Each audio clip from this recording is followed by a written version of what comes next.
We often think because we suffer lack, that is an automatic disqualification from having a successful life. But my guest is proof positive that something you have may be just enough of what you need to begin your journey to success. My guest is Kayla Griffin. Welcome to the show, Kayla. Thank you so much for having me. It's all my pleasure to have you. So, Kayla, by the way, is an attorney. Yeah. And she's also an author. And the title of her book is God, Sex, and Hair. How about that? Yes. God, Sex, and Hair. The Gospel According to a Woman. The Gospel According to a Woman. Okay. And actually that's a good perspective, because women make the world go round. Certainly. And most of what we get is a man's perspective. Yeah. So when I started, when I wrote the book, it was because I was really trying to find myself in the scripture, and particularly in the Gospels, we have these interactions that Jesus has with women, but it's told from a man's perspective.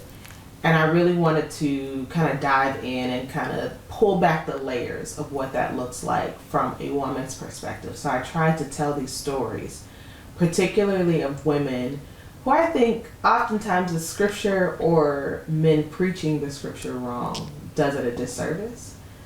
So it's a good read. I talked about Mary Magdalene.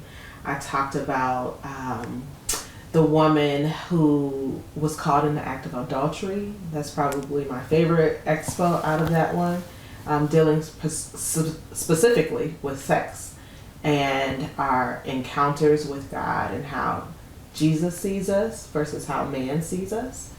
And I just wanted to lend voice to their stories and give it from a different perspective. That's going to be really interesting to unpack, especially when we get into who Kayla Griffin is. So let's dive right in. Let's talk about your childhood. You're the oldest of 4 children. Yes. And you came up in a 2-parent household. Yes. You grew up in what many people call the hood. Yes. More refer to it as it happened to be a low-income neighborhood, but filled with all kinds of folks, good folks and other kinds of folks, just like any other neighborhood anywhere in the world, right? So growing up in Ohio, can you talk about what your responsibilities were being the oldest child? Yeah, so I grew up on the north side of Youngstown. Okay. Not in the suburb. I grew up on the north side on Laura Ave. And coming from a household where both my parents worked, and they worked hard, and I had young siblings that I had to look after. I often was left in charge of the children. Not fun, right? It's a job. It's a job. And we have these conversations often because, like, my mom and my grandparents and some of my aunts and uncles, they will say to this day that I had a lot of responsibility in the upbringing of the twins particularly. Okay, because you have a brother that's just under you, and then a set of twins under. Okay. Yeah, the twins and I are 9 years apart. Oh, wow. And then... So did your parents think they had a built-in babysitter? Oh, I get, like, Mother's Day cards. Oh, no. It was like when they left, I was in charge, and that's just kind of the way it went. So I grew up very quickly, had to mature very quickly, and even to this day, among my friend group, I was always the more mature one, even though I'm the baby of my friend group. Really? I have a late birthday. So all of my friends that I went to school with are older than me, but I was always a bit more mature. Most of my friends were the baby of their group, of their families. And I was the oldest of the family. So I had to mature a little quicker than some of my peers. So, okay, compound that with the fact that you grew up in a church environment that was very, very strict, restrictive, if you will, especially looking back on it now. Probably these were terms that you may not have wanted to use while you were in that phase, but as you look back on it now, we can kind of call it what it is. It was a very strict environment. Yeah, well, I think I was in the transition period, so I was in a very interesting period time of the church. I remember MTC Mount Calvary, okay, and I remember CMI Mount Calvary, and I think I was in because they're very different. Like MTC is very different from CMI. So for those who are not familiar, because this is we're talking local here now, but she's referring to a church. The generic name for it was Calvary or Mount Calvary. So Mount MTC was Mount Calvary. CMI was Calvary Ministries International. Okay, so I guess moving forward, the branding. there was a thought difference between Mount Calvary Pentecostal Church and Calvary Ministries Pentecostal Church, right? Okay. And while I grew up in a time, like, I remember, we couldn't wear pants, we couldn't have our ears pierced, couldn't wear red, you couldn't go to the movies, you couldn't do a whole right, like I said, very restricted. Right? But I remember the transition where Bishop Wagner started allowing, we can get our ears pierced and you can wear pants, and we still weren't allowed to go to the movies, but there were some things that began to change. And some of the rules begin to loosen up a little bit. Certainly. Okay. So you came along in the transition period. I'm sure you were very glad about that. I remember when we were allowed to get our ears pierced. How old were you? I was 12. So it was like just that time, because around 12, 13, the girls were supposed to stop wearing pants and start wearing skirts. Oh, wow. That was one of the rules of the church. That was one of the rules. Oh, my goodness. And it never made it. It skipped over. Like, that rule got lapsed right when I was coming into. Lucky you, right? I know. Like a whole lot of us were like, okay, we didn't have to endure some of the restrictions that the generation before us did. Okay, so now moving into your teen years, you were very competitive as an athlete. What were some of the sports that you played? I played basketball, I played softball, I had played soccer before, but grew out of soccer with the Youngstown Soccer League, travel league. But I was a 4-year letterman in basketball, I was a 2-year letterman in softball. I tore both of my ACLs in basketball. No. So that's probably the only reason I did not letter in softball for high school. And I have to say, I've seen ACL repairs. Your legs look great, because I've seen some that are really, really bad. Yes. I pride myself in my legs. They did a small incision. I've seen the T incision, and I was adamant. I do not want that. Some of the girls on my team had torn theirs as well, and they had the T-line incision. Wow. I had a very great surgeon, though. Very good. And they say, for girls, if you tear one and you continue to play sports, you're more likely to tear the other because of how our bodies are structured. Wow. Because of our hip and how our hips are a little wider. And so because one has been rehabbed and it tends to be stronger, the other tends to be weaker and will out if you continue to play. And so that was my story. I tore my right in my freshman year and tore my left in my junior year. So let me ask you this. Did you have a desire to go into pro Not pro. I'm a small little thing. So you tear your ACL, and you have to forgive me. I'm one of those people who maybe I'm practical to the extreme, if there's such a thing. So you tear your ACL, and you want to continue to play, or were you pushed to continue to play? No, I love basketball. Basketball. You did what you were doing to your body was kind of secondary. Yeah, if I wasn't playing, I didn't know what I was doing. Wow. My father was a basketball coach, so I remember as a kid, before I could even play, like going to Calvary Christian Academy basketball games when he was coaching for the boys basketball team, and watching them play when we were over at Princeton, and being in the small gym and like running drills with them. So I love basketball, and I could not think of doing anything else but playing. So when I was rehabbing, it was to rehab so I can get back on the court. My mother certainly did not want me to continue to play, and after I tore, my second one, she just was adamant that I should not play again. But it was my senior year, so I had no choice but to finish. Oh my goodness. Well, we're going to take a quick break, and when we come back, we're going to get more into Kayla Griffin's story. Right back after this.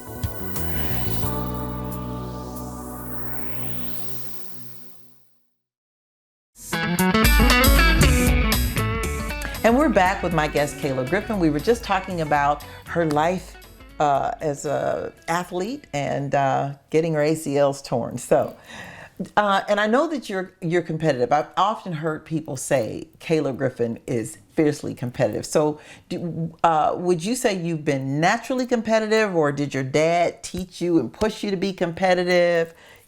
Talk about that. My father. Being that me and Carrington are only 3 years apart, we often played the same sports. So coming up, we started in soccer and played softball. He went off to football and I went off to basketball. He also played basketball. But we would count how many trophies we gathered at the end of the year, who had the most home runs, who had the most medals. It was. And who was in the lead? Well, it depends on who you ask. It depends on who you ask. But that was our household. I remember when I was coming into my freshman year of school. Well, I backtrack. I went to Calvary Christian Academy coming up. When Calvary closed, a lot of us went to Bonnie Rogers here in Youngstown. So there was a great deal of us that were transferring from Calvary. I probably was the only one that continued to play basketball from our team. And I played in the Y League and I played at Bonnie, but I was playing up in the Y League. So a lot of YWCA. Yeah, the okay. YWCA. YMCA actually. Okay. So a lot of the girls that I played with were on Bonnie Rogers' team. And then when I transitioned to Cheney, they were, upperclassmen and playing at Cheney. So I had some rapport playing with them. When I came to Cheney, my dad made a bet, and he bet me 3 pairs of new tennis shoes if I made varsity as a freshman. He was like, I don't think you can make varsity, but if you can, I'll buy you 3 pairs of tennis shoes. And so that was your motivation to make varsity so that I could get these 3 pairs of tennis shoes. And I did. So are you a shoe nut today? I'm not. Okay. And I don't think I was back then, but I don't back down from a dare or a bet. So I'm like, let's go. So that was my story. So that's how I got on the varsity team as a freshman. I was the only freshman on the varsity team. And I ended up tearing my ACL in a varsity game against Rand. Rand was the team to beat back then. They always had power, dynamic basketball players, girl basketball players. And the coach had me ride the bench the whole game, and then it was driving you crazy, right? I was like, "Come on, man, put me in." But the fourth quarter, he put me in, and I was cold. I hadn't warmed up, I hadn't shot it or anything like that, and I came in. Not a very good coach, huh? I mean, why would you do? We were already down too, and he puts me in just to get some quarters under my belt, and I came down off a rebound and tore my ACL. So see, I would have been that parent that would have taken the coach out into the alley and pounded him a few times. I finished out that game though. That's crazy. I brought the ball. I was a point guard. I brought the ball down and passed it off, and then it was 2 more plays and the game was over. But I finished out the game. I remember when I came down, the whole crowd was like, ugh. It was so many people there, and I refused to fall. I refused to cry. I refused to cower. Were you in pain? Oh, I was in so much pain. I was in so much pain. But I think my pride got to me because it was all of these people are here. Back in the day, when it was city games, the girls would play and then the boys would play. So it wasn't it was just a small group. It was a lot. All of the city came out because we were finishing up our game and the boys were about to come on to play. So I refused. I was like, I'm not going down. I'm not going to cry. They're not going to see weakness and pain. So this is really telling us a lot about what you're made of. That was ridiculous. No one needs to be that strong, right? But that's what I knew. So. Oh wow. Okay, so now let's talk about you. We're going to backtrack a little bit. You, as a kid, you loved watching your crime stories and your courtroom shows and everything dealing with crime and the law, right? Yeah. And so, did you know as a youngster that you were going to one day be a lawyer? I always wanted to be.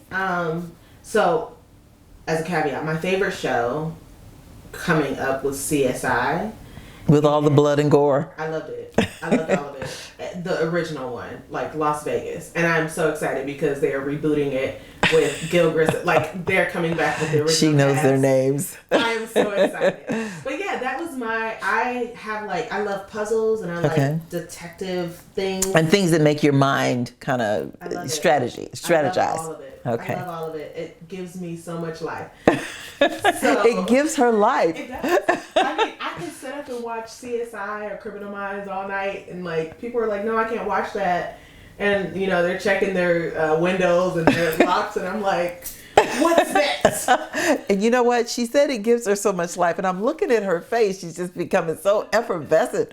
I enjoy it. I said if I wasn't a lawyer, I'd probably be a detective. But... Or do you think you would ever want to write for a show like CSI, knowing that you... Oh, I certainly can. Because I'm the one that sits in the movies or sits in, I'm like, oh, I saw that coming. Like, I can pick where they're going. I'm like, I could do this so much better because you're telling. You're like, you're telling. But I always wanted to be a lawyer. We talked about coming up in Youngstown. I grew up in the hood. I saw a lot of young men, particularly, get wrapped up in the war on drugs and the 3 strikes. I didn't understand and didn't have the language back then. I didn't know what was happening, but in my mind, it was like, why is it that all the black kids, all the black young men, they're doing such significant time for what in my mind seemed like something that should not warrant the amount of time that it was given. So from there, I made up in my mind I wanted to be a criminal defense attorney. I wanted to be a juvenile criminal defense attorney in particular. To address the injustice that you were witnessing. Certainly. Wow. And then I got to law school. And I saw that it was very different. And I was able to put context to what was happening in the 90s when I was growing up and seeing so much violence, seeing so much murder. At one point in the 90s, Youngstown was like at the top of the crime nationally, in the nation, right? And so it's interesting right now because Youngstown is experiencing this crime spree again, and folks are like, "Oh, we've never seen it like this," and I'm like, "Yes, we have." Yeah. But it's a reflection on where we are economically. It's a reflection on where our politics are and what we are doing around politics and policies. I didn't know that back then, but I thought that, they just need somebody to stand up to the judge and stand up to the system and, work on their behalf. So once you actually got into it, did your perspective on that change? Absolutely. How so? My first semester of law school, I started having conversations with attorneys. I started to better understand the interworkings of politics and policy. And I said, the system isn't broken. There's a quote by James Baldwin that says, the system isn't broken. It's operating precisely how it was intended to operate. And that's what I saw when you see young men and women who are particularly from Black and brown communities and impoverished communities, and they get these absorbent sentences, and then you see folks from different communities who might be of a different hue, and they get probation or they get a slap on the wrist or things like that. And it really begged the question, am I going to do as much work to defend one person, or am I going to try to put my efforts into changing the system so that no matter who was brought before the law, there would be actual fairness and justice across the board. I really started to better understand systemic racism and systemic injustice, and I decided that first semester, it was like, I don't want to be a defense attorney because I really want to reshape the system. Okay. So that's what drove me to this life of like public service that I've been in for as long as I can remember. So just so I'm understanding, and even for the viewers, so you, instead of becoming a defense attorney, you went into electoral politics so that you could actually change in terms of how people are able to vote? let's backtrack. Okay. So I did not intend to even have a job in electoral politics. When I figured I didn't want to do defense work anymore, I started to research non-traditional jobs that I could do with a law degree. I was in school and I was like, I'm not dropping out because I'm not a quitter. Right. Definitely. So we're not dropping out because we're here now, so we have to finish it.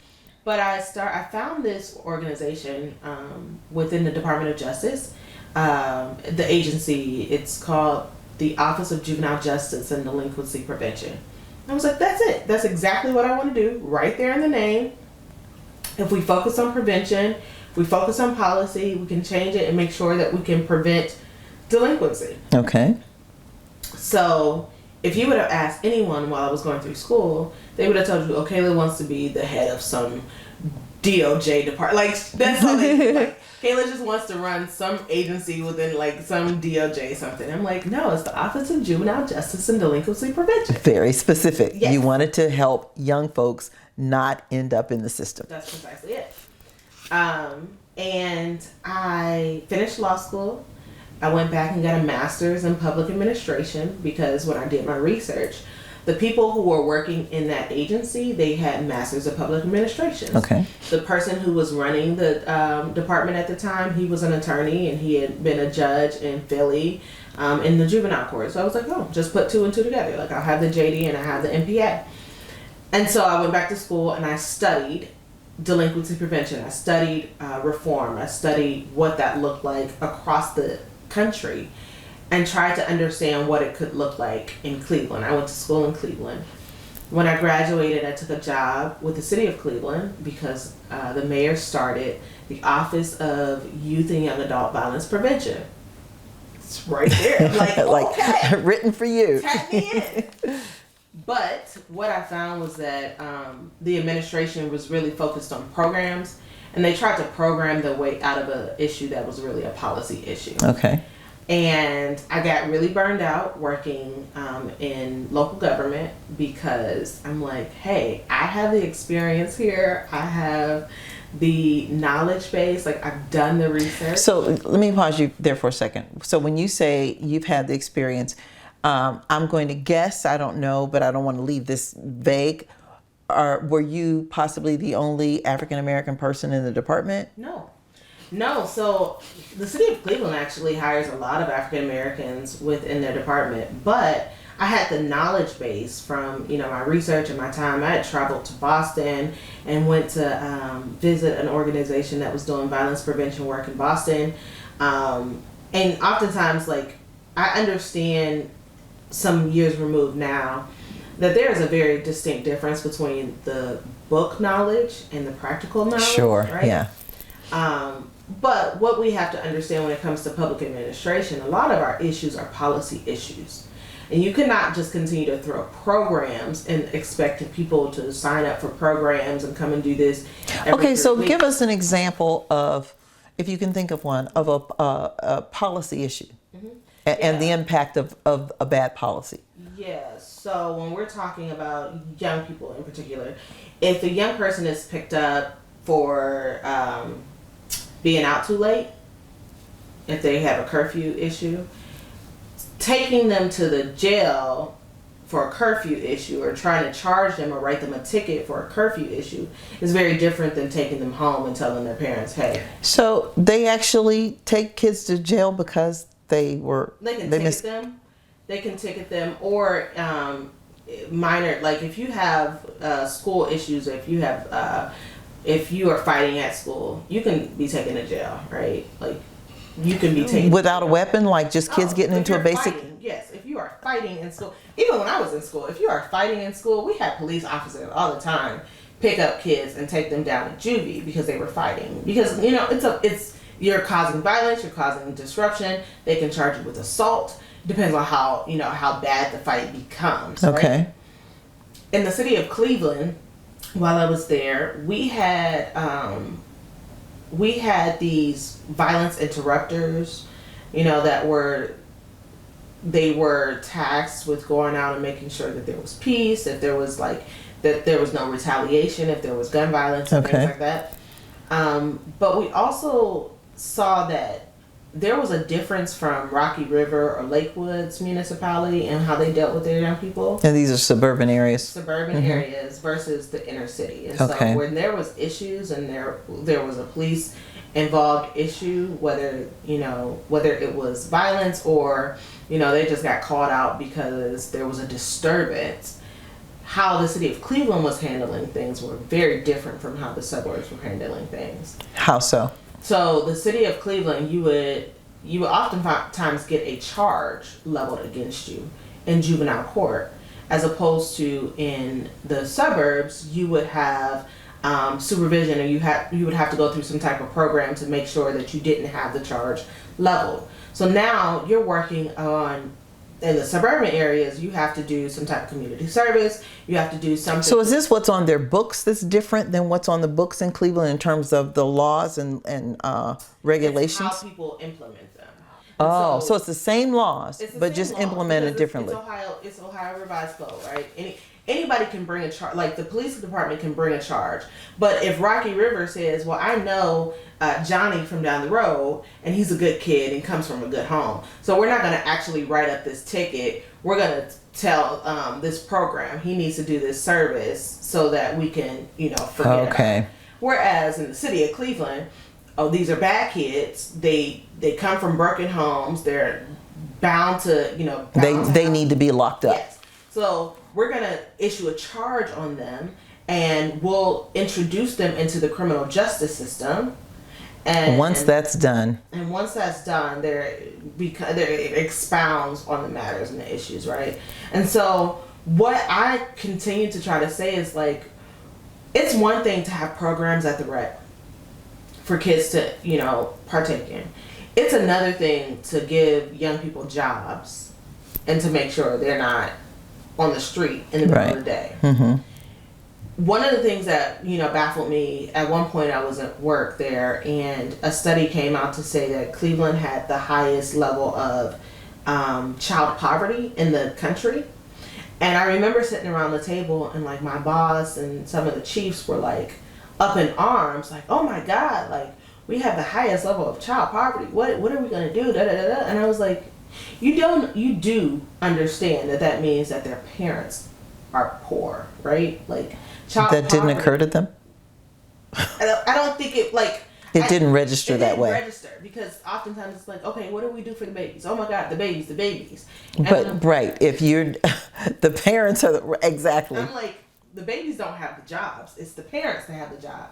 And it's the parents that are poor. And so when we start to look at policies, and we start to look at how we are implementing things that impact every level of our lives and our livelihoods, then we can make different changes. And actually start addressing the problem versus just a symptom that you're looking at. That's precisely it. Because I believe that violence is a symptom of something that is deeper and bigger, right? And so when I was in Cleveland, and the citizens tried to put a ballot initiative on the ballot to say they wanted $15 an hour to say, because we need a living wage, yes, right? The city council said, well, we're not going to pass that here in Cleveland because Columbus doesn't have, any laws about that, and so we want to be in line with the rest of the state.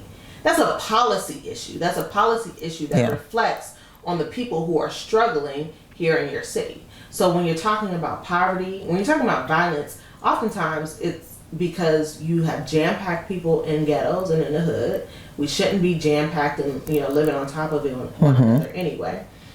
You have no or low wage jobs, and then with that, a lot of times a parent or parents can't be home because they got to work 2 and 3 jobs. That's exactly it. I was just about to go there. I'm like, people, media particularly, or folks who don't live in proximity, they want to say that people are lazy and they don't work, and it's like, no, they're working 3 jobs. And it's hard being poor. It is so hard. It's traumatic being poor. It is. There's a trauma associated with poverty because you never know when something is going to implode. You never know. You're so right. So let's get to, wow, there's so much we could unpack there. And I love just listening to your passion as well as your informedness about the issues and your heart to do something about it. So you went from initially wanting to be a defense attorney, and then you got into the policy side to make policy. So now you are the state director for, and I'm going to mess it up, so you better jump in there. All Voting is Local. Yes. All Voting is Local is an electoral politics campaign. We are based out of the Leadership Conference for Civil and Human Rights. It is a DC-based organization, and I'm the state director here in Ohio. I always worked in some type of like election capacity, whether it was election protection or passing out, food and drinks for folks who were in lines. I worked at Mahoning Valley Organizing Collaborative for a stint. It was like a fellow here. So there was always like on the ancillary, I was always doing the work. I just wasn't oftentimes paid for it. Okay. But at some point when I became burned out working within the city, someone came to me and said, hey, I know you haven't done a lot of work, with your profession in this job, but you've done a lot of volunteer work. You've always shown up. You need to apply for this because you could really do this. And I'd start to look at some of, my resume, and I was like, okay, I have some things that align with this. And so I transitioned into electoral politics. And I think it's important because I didn't leave the work that I was doing per se. Right. I transitioned to a place to help and fight for people to. And actually, you moved into a position of empowerment. Certainly. Where you can actually do something about it. Yeah, that's precisely it. I have coined the term that voting is the front door to the mansion of democracy. Okay. And one of the things that I learned while living and working in Cleveland and being in proximity with people who are impoverished is, before I went to law school, I always would say, I want to be the voice for the voiceless and, be the champion. And I came to understand that they have their own voice. They oftentimes need the spotlight or they need you to get out the way. That's really good. That is so good. And one of the ways that we exercise our voice is through our votes. And when you see the attack on democracy that we are seeing across the country, not just in Ohio, but across the country, we do understand that it is folks who are really battling to take away the voice of the people because of their vote. And so I'm doing work here in the state to make sure that barriers to the ballots are eradicated so that Black and brown folks, so that people who are incarcerated, so that people who are disabled, young people have the equal opportunity to vote in their elections. That is so commendable, especially with the all-out assault war that's going on against democracy. We're going to take another break. When we come back, we're going to get more from my wonderful guest, Kayla Griffin. Right back after this.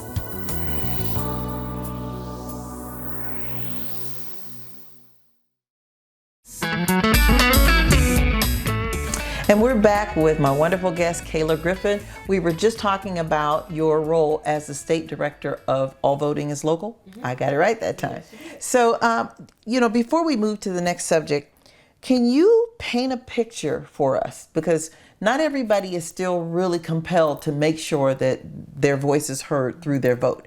So can you paint a picture for us of what our community, even in Ohio, and you can broaden it to the United States, but paint a picture of what it would look like if the work that you're doing and others like you, if that work fails, what's that going to look like? I try not to belabor that because that can be a very depressing place. And I agree with you. And the only reason is because sometimes we take everything for granted. We don't imagine, we just figure, if my vote's really not going to count, they're going to do what they want to do anyway. There's, not a lot I can do to make an impact. And so for those who really just don't get it or just need to be more enlightened because they haven't seen, just how bad it can look. You know, Jim Crow was some years ago, and not everybody is still here from that era. So what can that picture look like if the work fails? Yeah, when I say I try not to belabor it, I only say that because it can be a dire place when you really think about it. And people, as you have said, people are not really thinking about the full capacity of where we are. We have, okay, I'm a policy wonker, told you my degrees or whatever. We are very close to having, in this country, being in a place where one party would be able to call a constitutional convention if they have 4 more states that they control. Okay, so now for the layperson, the person who's working 2 part-time jobs and may have a GED, maybe not. Break that down, paint that picture so that everybody gets it. So I want to say for the listener first, my work is nonpartisan. So I don't do this work on behalf of the Republican Party or the Democratic Party or Independent Party. We're just having a conversation, right? Mm-hmm. If the Republican Party gets control of 4 more states, just 4 more states, they would be able to call a constitutional convention without a single vote from a Democrat. Okay? The Constitutional Convention is where you ratify laws and enact laws that the whole of the country will follow. When we talk about certain amendments and constitutional amendments that we've seen throughout history, they have come because of constitutional conventions, right? When we have a conversation about who has rights in America, it is because of things like the 13th and the 14th and 15th amendments to the Constitution. If we have a party that is currently in place that is looking to eradicate the right to vote for citizens, I am afraid to think what could happen if we had a constitutional convention that not one Democrat would be able to they don't need one Democratic vote in order to have it, and they can convene Congress and have a constitutional convention. I am afraid to think what laws they could pass and what could set us back if that took place. Wow, and that is extremely sobering. And just to really bring it home, based on what we've seen, because like you said, it's really not partisan. It really is about what's going on and who happens to be on whatever side of the line that they're on. So based on the fight that is going on now and the things that are being put in place where they can, an idea or an example of what kind of changes specifically you might expect to see if that constitutional convention is held? Well, right now we have seen the eradication of the Voting Rights Act, and that was the law that was put in place to make sure that everyone had the right to vote here in the United States. We already had a Voting Rights Act prior, but it was the Voting Rights Act of 1965 that really put into place to say states, you cannot discriminate against Black and brown folks. Mm-hmm. If you are going to change a law, you have to go before Congress or you have to go before the Supreme Court in order to do so, because you have a history of discrimination. So Shelby v. Holder back in 2013 went before the Supreme Court. The Supreme Court gutted parts of the Voting Rights Act. So we already, back in 2013, so here in Ohio, after that Shelby v. Holder ruling happened, the Secretary of State said, well, we will start to remove people from the rolls. We'll call it list maintenance. So now Black and brown folks are getting removed from the voting rolls. The next time around is young people that's getting removed from the rolls. In other words, anybody who's not going to... Because Ohio has a use it or lose it. And so if you don't use your vote, you lose your vote. Really? No, that's something I didn't know. Yeah. So that's how our laws work here in Ohio. So if you can just keep people away from the polls long enough, you can eliminate them from the rolls, and then wow. they'll have to re-register. So, And then I'm sure that'll come with its own set of baggage to prevent. It's always an issue. It's always an issue. And that's just one aspect. We have, like, when we talk about the history of slavery was legal. Yeah. You know? And so all you need is for people to make something legal, and it can be, yeah. Slavery is still legal under the 13th Amendment. You just, if you are caught and you didn't committed a crime, They can lock you up and make you work for the rest of your life for free. the rest of your life. And so if we have that provision in the 13th Amendment, what is going to happen if we have another constitutional amendment?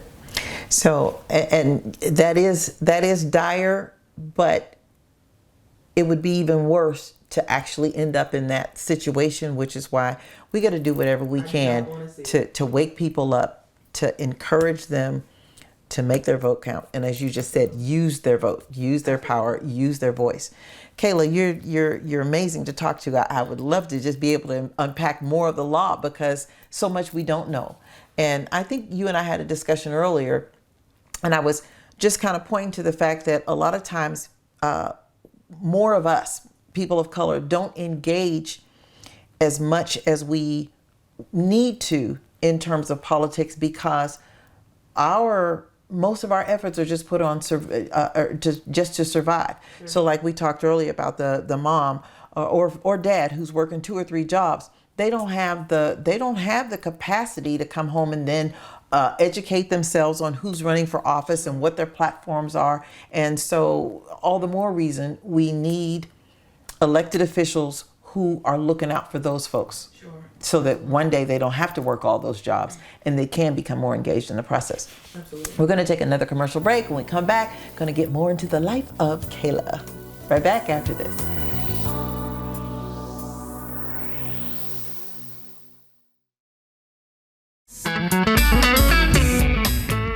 And we're back on the show with my beautiful guest, Kayla Griffin. So we've been picking her legal mind, and now we're going to get into the woman, Kayla. Okay. Again, author of God, Sex, and Hair. I keep wanting to say God, Sex, and Braids, but God, Sex, and Hair. Yeah. So let's talk about you as a woman. Okay. Young, beautiful, African-American, educated, affluent, successful woman. One of the stereotypes, and I say it's a stereotype because people are still getting married every day. One of the stereotypes is that women outnumber men, particularly Black women, and there's a whole list of things that goes along with that. And I would just like to get your perspective, because you're still in the, if I can say it this way, and hopefully she won't beat me up afterwards, you're still in the dating pool as an eligible woman. Okay. So some of the stereotypes are things like, if you're a successful Black woman, then it's more difficult to find a man because he's intimidated by your success. If you're a Black woman, you're angry. Let's see. So let's unpack some of those. Okay.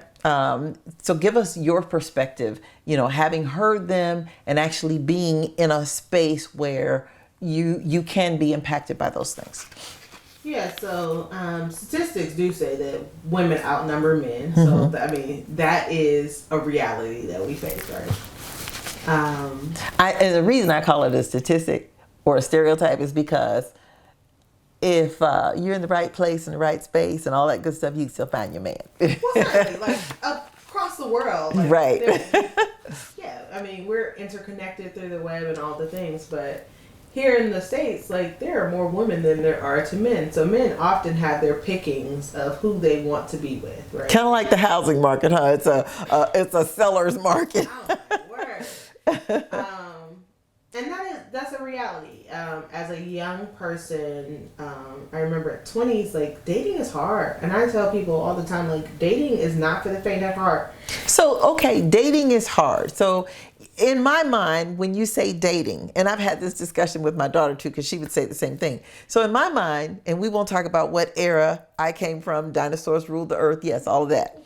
But I think in terms of a guy calls you up, he wants to take you out on a date. You go, somebody that you've gotten to know a little bit, and so you go out on a date, and he takes you to dinner or dancing or to a movie, and you sit down and you discuss things over, a glass of wine or just whatever your fare is. But you guys say dating is hard, so break it down to those of us who don't know. Let's go all the way back to how you opened up. A guy calls you up. One, guys ain't calling no more. That's the first thing. And if they do, they are like an anomaly. It's like, can I get your Instagram? Oh my goodness, really? Excuse me? Oh, do they really hit you with that? What? They're not asking for your phone number. They want your Instagram? Absolutely. Oh my goodness. Okay. So, can I get your Instagram? And if you give it to them, they're going to search for your Instagram or whatever long enough. And then they're going to send you a whole bunch of messages, and it'll be a whole bunch of texts or DMs before it is, hey, can we hang out? It's never, can I take you on a date? It's, can we hang out? Let's just hook up. Let's link up.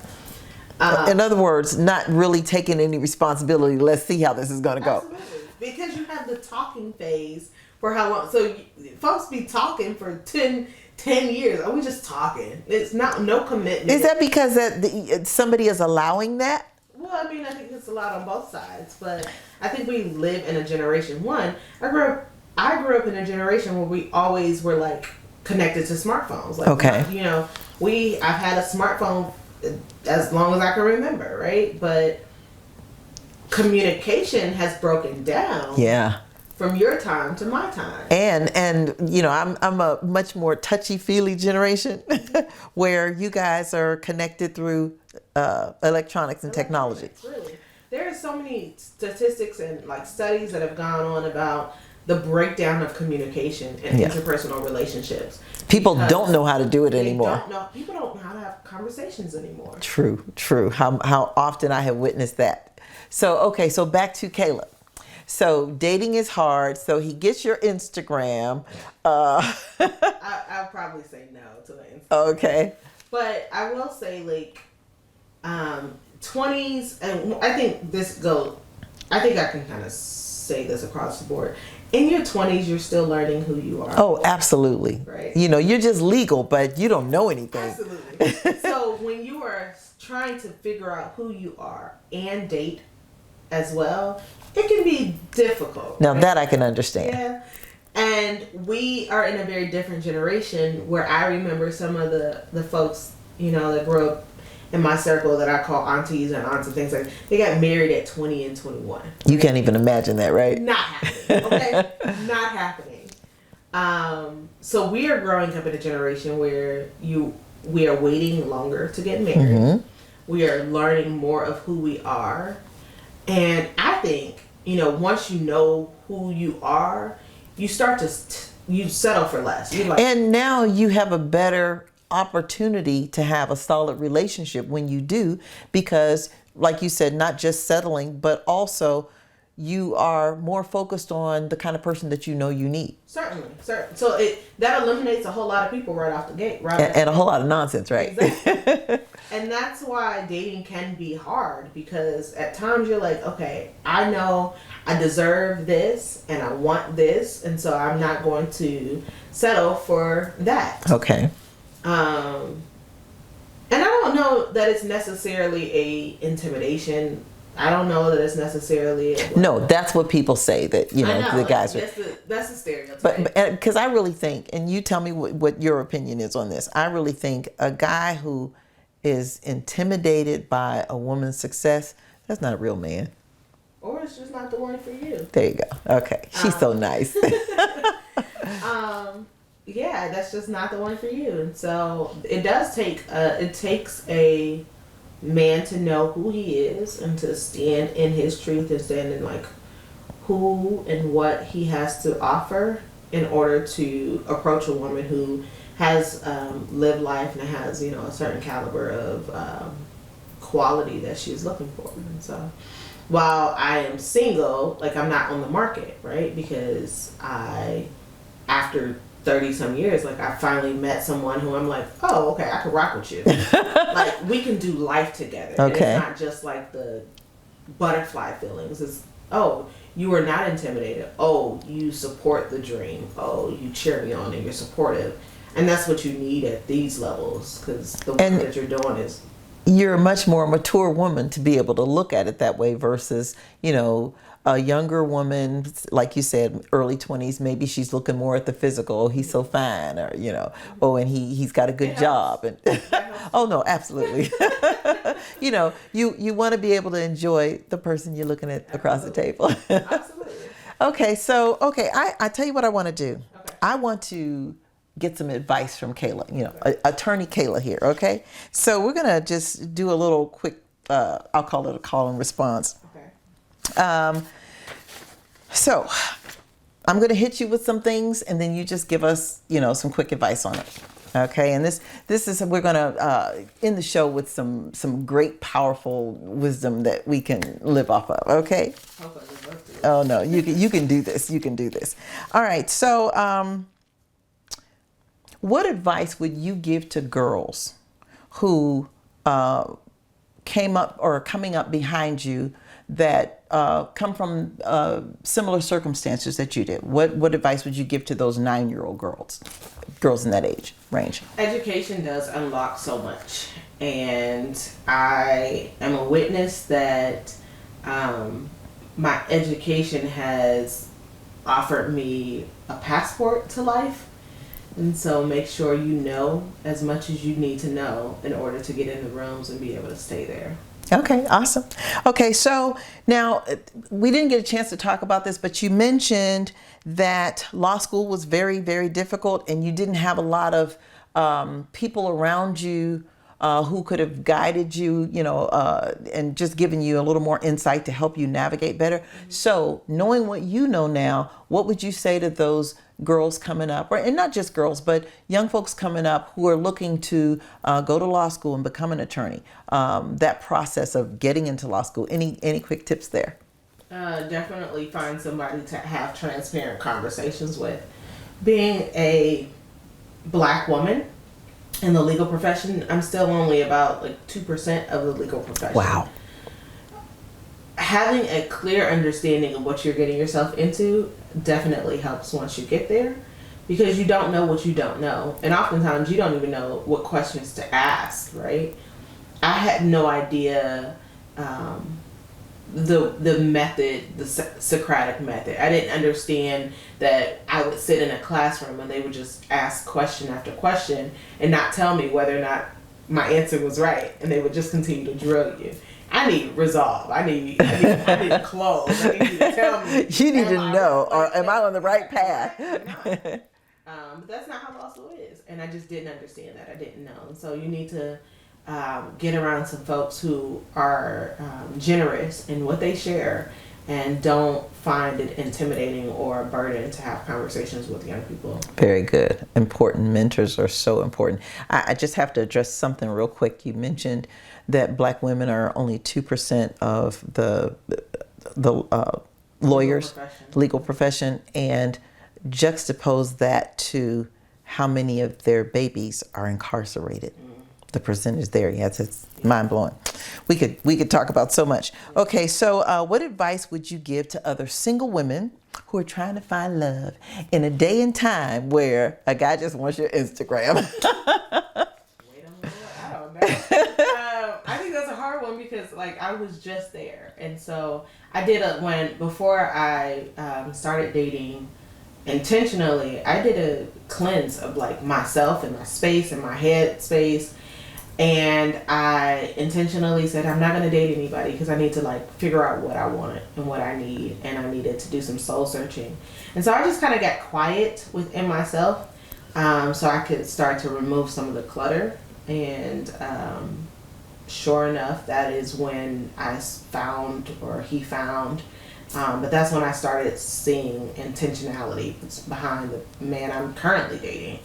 I don't know that I would have saw that if I didn't take the time and space to back up and clean out house, because it wasn't presented, he didn't come in a fashion that I thought I would have ever wanted, right?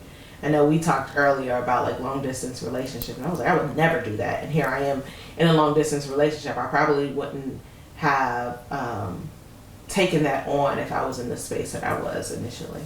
But it's going quite well for you now. Oh, it's going very well. So no, actually that was really, really good advice, because whether it's long distance or short distance, if you're full of clutter and you just need to detox you so that you are a good person for other people to be able to engage with. I think that's brilliant. Let's see, what advice would you give to women who are setting career goals and making plans that will affect their futures for a lifetime? Every decision that you make has a consequence. Every decision has a consequence. And so be very intentional about what you do and how you move. Think about, whether it's education, certificates, connections, think about them as passports or stamps in your passport, and utilize it to get to the next level. And understand that if you are a believer, if you believe in a higher power, if you believe that God is ordering your steps, it may not always go how you think it should go. That has been my testimony. I've had checklists and plans in place, and then I got to a place where I'm like, well, these plans are not working, so I'm just gonna say, Lord, have your way, and I'll just do whatever you tell me to do. I'll go however you want me to go. But coming to a place where I'm like, this is not working, and I end up accomplishing whatever I wanted to accomplish, maybe on a different timeline or in a different route.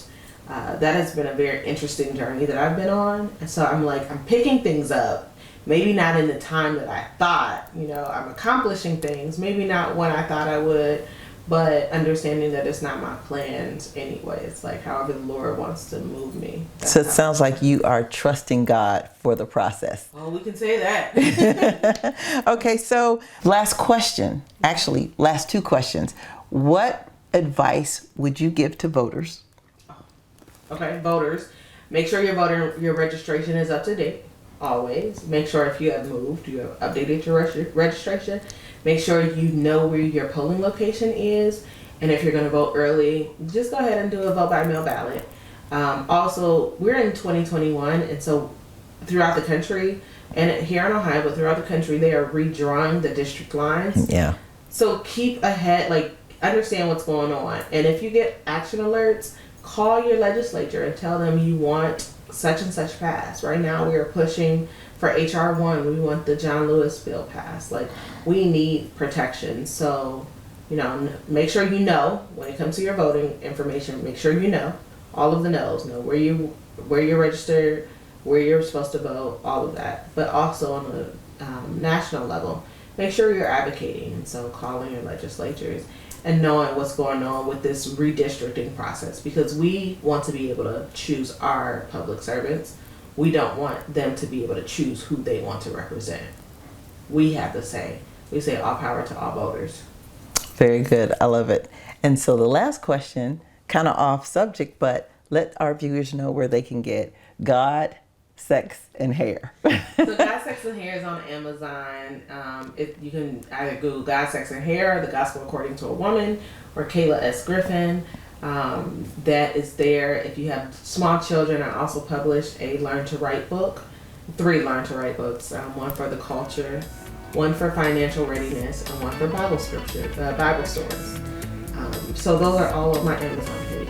Very good. She is doing so much. I want to thank you, Kayla, for being my wonderful guest, my generous guest with your information. I just love it. So proud for the work that you're doing, and we just got to get engaged. We got to engage. Tune in each week for the show, and until next time, that's it for now. Bye-bye.